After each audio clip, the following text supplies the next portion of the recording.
I follow along on my phone because we're always about 5 to 7 seconds ahead. Yes. Yeah, I've done Hey, everybody. StreamYard. And the I should StreamYard. get your notification that we're going live. I haven't seen it. Yeah, that's what I'm waiting for. Once I get the notification, we will go live there. But I have to do it a little bit different. I have to go like ass backwards here.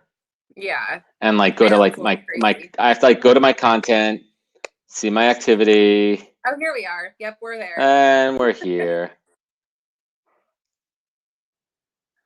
Hey, everybody. Oh, we already got 5 people. Nope, they went away. Where'd they go? 5 and alive. We're going on here. What is happening? We got 4. We need 4 more to make it 8. Once we get 8, we'll double it. I'm doing math with my 7-year-old right now, and we're like doing multiplication tables and addition. So I try to make it fun in a game. And like anytime I could rhyme, anytime I could just make nonsense songs to make it fun and make it for her, I do. So now we have 7. Well, have you seen my Tab the Recruiter raps? Yeah, we will certainly get into that in a little bit because you got to keep recruiting fun. So let's kick things off, everybody. It is Wednesday, January 22nd. It is 1 p.m. Eastern Standard Time here in New York. I have Tabitha Cavanagh on the line here with me on LinkedIn Live, also known as a podcast live, or where'd she go? She disappeared. There she is. She's back now. Great. We're back. This is live. Anything could happen. This is the I don't know if it's the spin-off of the podcast, but this is my live show. All right, we'll get Tabitha. Tell me when you're ready. Technical difficulty. Everybody stand by. I hear you fine. Could you hear me? Oh, she's gone. Tabitha will be back in a moment, everybody. It's Wednesday. What's happening? I'm in Long Beach, New York. I'm at the beautiful Bridgeworks co-working space where the heat is not working so well. It's cold in here, but we'll make it. Here we go. We got Tabitha. Hey, there we go. We're back here. We're back. It's all good. So as I was talking about in the promo, I just went through my whole spiel. I introduced everybody to where we are in Bridgeworks. We're in Long Beach, New York, and I'll give you kind of like a meta action here. If you're familiar with JFK Airport, we're about 20 minutes east of JFK Airport. We got the beautiful beach over here. Our co-working space is about a quarter mile from the beach, nice walking distance. We got food trucks in the summertime. In the winter, it's a great place to freeze your ass off and contemplate life and everything that it has. Tabitha, where are you located today? Where are we talking? I am in Pittsburgh, Pennsylvania. Pittsburgh. I like Pittsburgh. Hey, what's that sandwich shop? What's that sandwich shop up there? Permanente Brothers? Permante's, yeah, where we like to put a little bit of everything on your sandwich, including French fries. Yeah, I mean, I had it once. It was delicious. Let's see who's joining us today. Let's see if you get any comments in the field. I mean, there were so many people that were like, Tabitha, I see. Do you like Tabitha, Tabby, Tab, Tob, Tabe, Tob? Tabitha, Tab the Recruiter. Used to be TT before. I'm now TC, I guess. I got you. Of everything. Gotcha. So what I was teasing with everybody in our promos is that this is our first time actually connecting live. We've had online discussions, we've had email discussions, but what I wanted to do today was show people, and something that I preach, and I'm assuming that you do as well, is to take your online connections offline, facilitate those conversations, connect with people, because that's really where the magic happens. So the way I like to start every call with a new contact, and this is something I also do in recruiting, I say, Tabitha, tell me who you are and what you do best. Oh man, I am a positive disruption connector. So I am, oh man, people, if you can't tell, people over everything, they're my jam. I really believe in the power of one connection and what that can do to change the trajectory of someone's life. And so that's really what I'm here to do, is help people make those unlikely connections and connect with their primary motivators, understand their messaging, and really know how to articulate that and kind of play the liaison between my clients and my candidates. That's awesome. And tell me a little bit about what kind of recruiting that you do, the company that you work for. Yeah, for sure. So I have partnered with something new, and I absolutely love it here. You know, we're recruiters and recruiting done differently. So we're all about helping organizations really identify what they need to do to improve their people strategy and strike the balance between the business and their people. And Interesting. so I do that through recruiting sales and marketing leaders. Okay, and are you just focusing the Pittsburgh market, or do you recruit nationwide, globally? Actually, a lot of the focus is on the Northeast. So New York, Boston, New Jersey. Oddly enough, I don't currently recruit in Pennsylvania, and I actually never have. Previous to this, I was recruiting in Nashville and Got it. also on the West Coast. Yeah, and funny enough, one of my clients I recruit in Pittsburgh pretty exclusively, so that's certainly something of interest. So you are a contingency recruiter, or is your firm had you retained? Like, what's your Yeah, model there? retained. Got it. Typically, yeah, retained search is where our sweet spot is, and executive level C-suite type positions of power that are really going to institute change and help implement that all across the board. That's awesome. And I recently connected with your CEO. I forget his name Oh, offhand. Scott. Yeah, Becker. I connected with Scott. So I mean, what makes you guys different? I mean, listen, everyone and their mother's a recruiter these days, right? But like, Yeah. it's what's your point of difference, right? Like, I have mine. What do you guys do differently that really helps you stand out, especially when you're, engaging with new clients, trying to bring in some new business? Yeah, absolutely. I mean, that's a great question. There are so many recruiters out there, and I think it really comes like our background is really our aim and intention, and how we choose to communicate with our clients, and using a scorecard to get everybody on the same page. I mean, real story. I've heard examples, not my story, but stories from people at our company. You've got hiring managers that don't really understand how to interview, and managers that are judging people based on the college they went to, and another Right. manager saying, well, I didn't like that he wore blue socks. And that's happening, so Yeah, it's biases. we're very consultative. We're very meeting people where they're at right now and figuring out how to help them reach their desired outcome through people.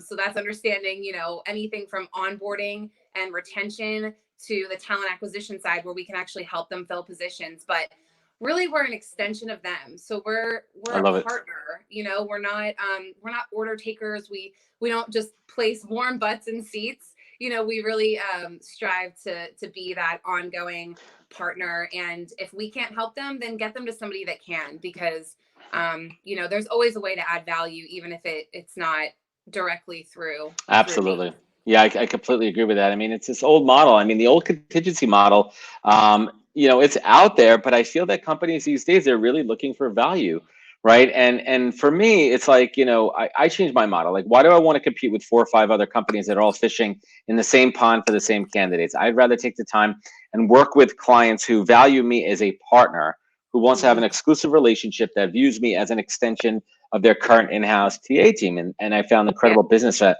people want to do contingency recruiting all day long. Please go for it. Like, that's your world. So let's take it back a little bit. I'd love to hear your story. It's pretty interesting. So, again, the way I kind of, coach client candidates is around their elevator pitch. I want to hear their origin story. I want to hear kind of where they came from and what got you from, where you were to where you are now. Yeah, I mean, a quick elevator pitch would just be that, when I was pregnant, I got laid off unexpectedly about 6 months into my pregnancy. And that really was the thing that got the ball rolling and turned my life completely upside down. And going through cancer right after getting married, going through multiple surgeries and chemo and another layoff right after a major surgery. I mean, it was so many things that just led me to this place to be able to develop what I like to call a strong ass mindset. And a lot of people on this platform have heard me talk about that, but it put me in a place where when I looked at life after cancer, what do I really want to be doing in this life with kind of a second chance? And so I turned my focus to people. And, like many of us, we didn't go to college to learn. We didn't go to recruiter school. Yeah. Right. So you kind of fall into it accidentally. And from there, it's, a lot of people get out of it because it's very challenging. And, I think that my journey with cancer and my strong ass mindset and all of that really helped get me to the place I am today, which is, I get kicked in the teeth all the time, and That's you're rejected, and you just get back up and keep going because you know that what you have to offer is special. And you know that you can really help organizations thrive and help the candidates thrive when you're helping everybody find that, mutual alignment. I love it. And it's so funny. Like I talk to people about recruiting all the time, people that are looking to get into it. I'm like, to get into recruiting, you have to be comfortable being completely uncomfortable. And it sounds cliche but it's not. Like literally recruiting is a roller coaster, and you know it. And that's because we're dealing with the ultimate X factor, which is the human X factor, right? Like Yeah. I'm sure we both could sit here for hours and tell war stories about candidate experiences, people literally, accepting job offers and not showing up on day one. With that being said, I love to hear from other recruiters. Like, what was that first couple of weeks, first couple of days like when you pivoted careers into recruiting? Oh gosh. I was like, what what is this? What is this crazy hell? No, Exactly. but it was nuts. And you know what, you learn very quickly the things you need to know in recruiting when you're truly interested and you're coming from a good place. You just learn how to navigate all the crazy situations that, coming into it, I had no idea. But that's actually one of the really cool things I think about being new in anything. But in recruiting, you come to the space with a new perspective and you don't know what you don't know, right? So right. Maybe once you're in it for a while, you're thinking this is the way it's done. Well, when you're a new recruiter, there's no way. You don't know. You're defining it. Yeah, completely. Yeah. You just figure it out. So you think, well, will this work? And it's a lot of experimenting, but it makes you grow in your career so much quicker. And I'm certainly not, I haven't been in recruiting for 20 years. I've been doing it for 2+ years. But in that 2 years, it's like hardcore. It is. It's a rapid, onboarding and getting up to speed. I mean, there's no time. I mean, you got to hit the ground running. And I don't know what kind of like financial compensation model you have, if you're commission based, if you're salary, anything. But a lot of recruiters who are commission based only, or maybe they work on a draw, like if you don't hit the ground running quickly, you're going to find yourself in the hole before you know it, and it's going to be pretty hard, to dig out of. Tell me about your first placement. Oh my goodness. I'll never forget my first placement. So my first placement, I was actually recruiting in IT and gaming. And my first placement ended up being a software architect for a company in Nashville. And it was incredible. I mean, one of the things I always ask my bosses is, can I challenge you? And I mean that in the most respectful, professional way. But if I feel strongly, can I advocate for whatever it is? And in this case, it's a great question for my candidates. And I remember, so that happened with my first placement. I remember I was new. And so I was still asking my boss for feedback on, hey, is this a good candidate? And, he gave his opinion and was like, not so sure. Maybe skip this one. And I just felt there was something there. So I kept going. And long story short, he ended up being the chosen one. So that's great. It just, learning how to advocate and know what you believe in and then be able to articulate that message clearly. I think that there's a lot of room for people to make a strong impact in this industry, but you have to have the right mindset and you have to have the right aim and intention. Yeah. I mean, attention is everything. And really, being that advocate for your candidates is incredible too. And it's the balance, the yin and yang of that, right, is having the relationship with the clients where you can push back if they reject the candidate initially. You don't know what kind of mindset they're in at the time. Maybe they didn't have enough time to really evaluate it. Maybe they weren't really looking too deeply into the candidate's background. Or maybe you didn't do a good enough job the first time around and really calling out why they should engage with that candidate, right? And you want to have those type of clients that have that kind of mindset where they trust you, right? So going back to what I was saying before, if it's a contingency deal, right, it's like most contingency recruiters, not most, I'm sorry, some are literally just throwing crap at a wall, seeing what sticks. Maybe they could slide something in there, and they're trying to get that fee as quickly as possible. Once you establish that retained relationship, it changes the whole value prop to really truly be about value, right? We're gonna do this right. We're gonna move quickly, but also take our time to make sure that we bring in the right people. And that's why that model works so much better than traditional contingency recruiting. Oh, absolutely. I mean, I came from contingency, and I can't tell you how many times it was like banging your head against the wall because you spend months on a search and you get client or candidates to the final round and you're thinking an offer is coming, and then they're like, oh, well, we just decided to put this search on hold, or like it happens a lot less in retained because they have Of invested course. something. They have skin in the game. Yeah, exactly. Yeah. And that's why you want to be working too with those high level people, leaders in the power positions to make those decisions, because otherwise everyone's just wasting their time. And so understanding that from the get-go too, not only are they kind of vetting me and us on the recruitment side, but we're vetting them to know, is this a client that we can get behind? Do we believe in what they're doing? Do they have a great social mission? How do they treat their people?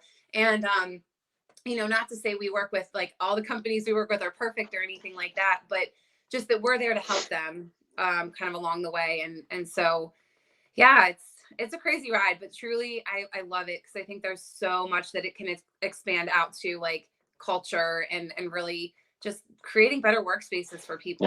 Yeah, absolutely. So how did you go about, you mentioned, sales and marketing jobs, what you recruit for, how did you go about really learning the industry so you could have informed conversations with candidates and clients?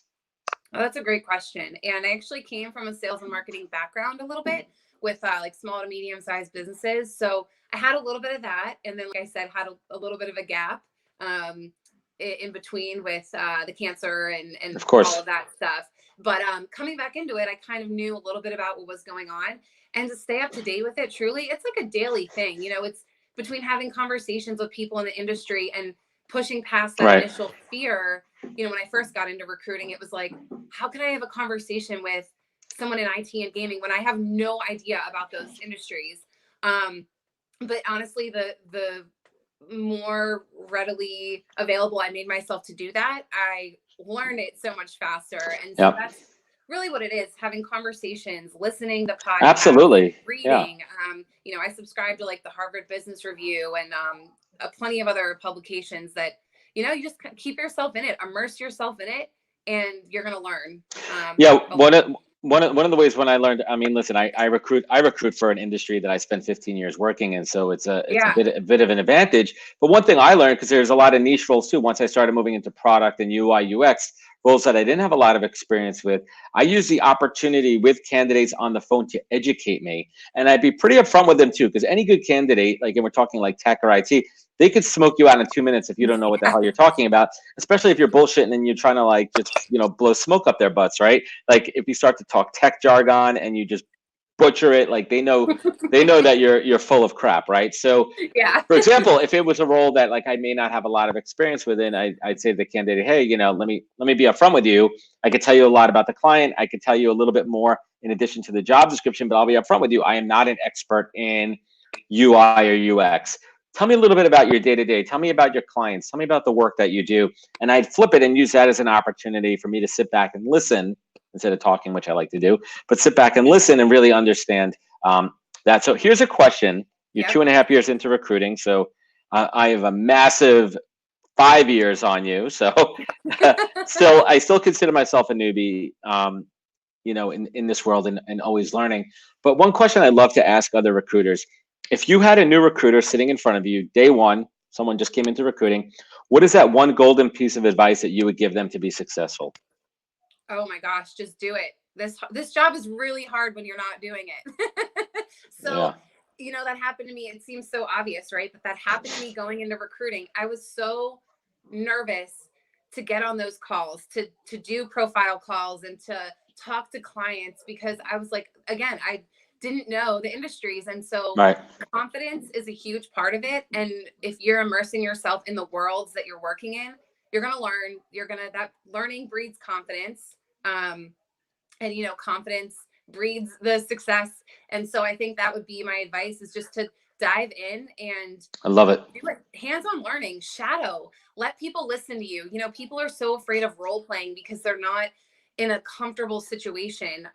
They're not, it's almost not a safe space. And with this company, that's what I found. We can role play, and it's never, I don't feel awkward if I make a mistake or feel like I'm, just not taking the right approach, because I know that our leadership, their aim and intention, which we always talk about, is to make us better at what we're doing.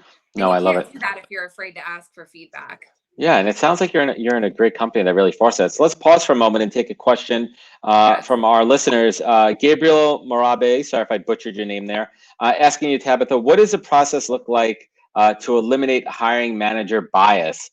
It's a pretty broad question, but what are some of the things that you do, some of the tactics that you do real time, and some of the conversations you have in advance with clients to eliminate it? I mean, do you guys do blind resumes? Do you, I mean, I've seen it before where some clients are like, take the name off of the resume.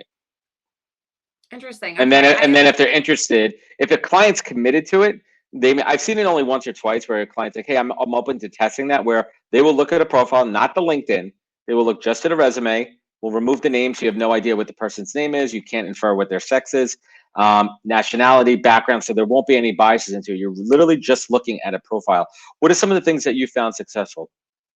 I mean, I haven't done the blind resume, and I can kind of see where people are coming from, but it's at the end of the day, I mean, you're going to end up meeting the person, right? The only way I think that would Right. Well, really work true. is if it's like the voice the whole way through, and you've got candidates, you don't know what they look like until the very end when you're ready to make the offer, and then you're like, oh, okay, I want Yeah. you, and now I know what you look like. Now I know who you are, a little bit in terms of stuff like that. So really what we do is, like you said, it's getting comfortable having those uncomfortable conversations. Right. And if you see a bias as a recruiter, not being afraid to challenge them on that and say, okay, well, this is what I just heard, and how It's can we tough. kind of fix this, right? It's in this day and age, like being politically correct, I find it incredibly challenging. I mean, Exhausting.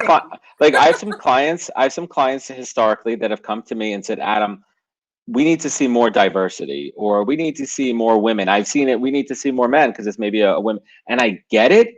And at the same time, it's challenging as a recruiter because our job is still literally to get the best possible candidate, regardless of what their background is, in that chair. And sometimes it just happens to be a numbers game where, hey, listen, sorry, 80% of the people that apply for this job are male. Maybe it's a male dominated, industry. So in that case, it makes our job a lot tougher, meaning, all right, now I have to look for that 20% females and find the right one out of that, right? So those are all factors that make it a little bit tough. So let's switch a little bit to the candidate side. How much work do you do coaching candidates throughout the interview process once the client's interested? Let's walk us through kind of your approach, kind of what you do with candidates to make sure that they are best prepared for an interview. Yeah, absolutely. I mean, that starts from day one, and that starts from being completely transparent in our very first call, because transparency breeds credibility, and they feel like they can trust 100%. you and tell you things. And that's what happens with me. And I feel like we can really open up the conversation from the get. Uh-oh, we lost her there. She's coming back. Let's pick it up from the get-go. Audio. Hold on. We'll get you back there in a minute. Let's see who else. Big shout out, Judy Fox, Chris Pierce, Richard King, Ben Norman, my videographer friend extraordinaire. I'd be shocked if Ben is still watching there. Ben has more important things to do than watch my silly little podcast live here. But Ben Norman, if you're on, what's up, brother, man? Hope to see you Friday night. Where else is everyone checking in from? Give a shout out on the comments. Let me know where you're calling in from. I'd love to see where the reach is. Tabitha is coming right back. And Tabitha is back on the stream. Tabitha, welcome back. We still don't have audio. Check your microphone setting. Can you hear me? Uh-oh, we're going to lose people. I think they want to see you and not me today. Can you hear me? Ben Norman is still in the house. 1 minute. She's coming back on. Ben Norman, where in the world are you? You're usually in some crazy tropical destination, but stuck at the airport. For all you guys, big shout out to my buddy Ben Norman. Ben shot my episode with Claude Silver, episode 50 of the podcast, which is dropping next week on Monday. There's a bunch of teasers out there. I can't wait for you guys to see this episode. It's incredible. It's a firsthand look into everything behind the scenes of VaynerMedia, right? Like, let's talk about hiring and firing people from the heart. What is that like? A bunch of you guys know my story, but we'll share that with Claude. That is episode 50. I can't believe that I actually made it to 50 episodes. Hold on here. Tabitha's coming back in a moment. Richard King in sunny Santa Monica. Well, I'm at a beach too in Long Beach, except it's about 25 degrees. Pretty chilly here. What questions do you have for Tabitha and I? Please leave them in the comments here. Ben Norman's at home. I'm picturing him in his PJs, kind of just sitting on the couch there. Ben Norman. Ben, give me a shout. Am I going to see you on Friday? Gabriel, San Francisco. What's up, my man? One of my favorite cities, San Francisco. We'll get Tabitha back in a little bit. But yeah, really excited. Episode 50. Episode 49 with Heather Monahan dropped yesterday. It's incredible. Tabitha, are you back with us? What's wrong with your audio? Try switching up the. Can you hold up like cue cards? Can you hear me? Let's mime. Let's play charades. Okay. First word. It's a movie, right? Check your audio settings. Bottom right over here. We will get her back here in a moment. We're live. I mean, anything could happen on the podcast live. That's what we do here. Tabitha is checking out there. So yeah, I'm going to tell Tabitha my origin story. I don't know how much she knows about me. I mean, all of you guys have probably heard me say my spiel a million times, but happy to share that again as well. So Heather Monahan, episode 49 came out this week. A really awesome episode, confidence creator. Heather has an incredible story, building her brand, her podcast, her first interview with Gary Vee, which was pretty cool. So a lot of similarities there. Season 2 of the podcast comes out in 2 weeks. Episode 51 are with two incredible gentlemen, Vincent Bragg and Joe Nixon, both locked up. Joe was locked up for 17 years. And behind bars, these guys created a ad agency, which was recently acquired by 72 and Sunny. It's an incredible story, talking about the insights that companies and brands are looking for. I mean, in the U.S., I think it's like 36 million people are incarcerated. Some crazy number. There we go. Let's get it back here. Audio? Do we have audio, Tabitha? Unmute your mic. It's mute. Hit the mute button. Hit the mute button on the bottom. On that little blue screen, hit the mute button.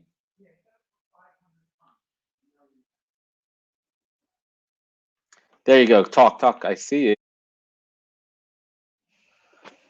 Tabitha. Oh, no. Where's your microphone? Change your settings.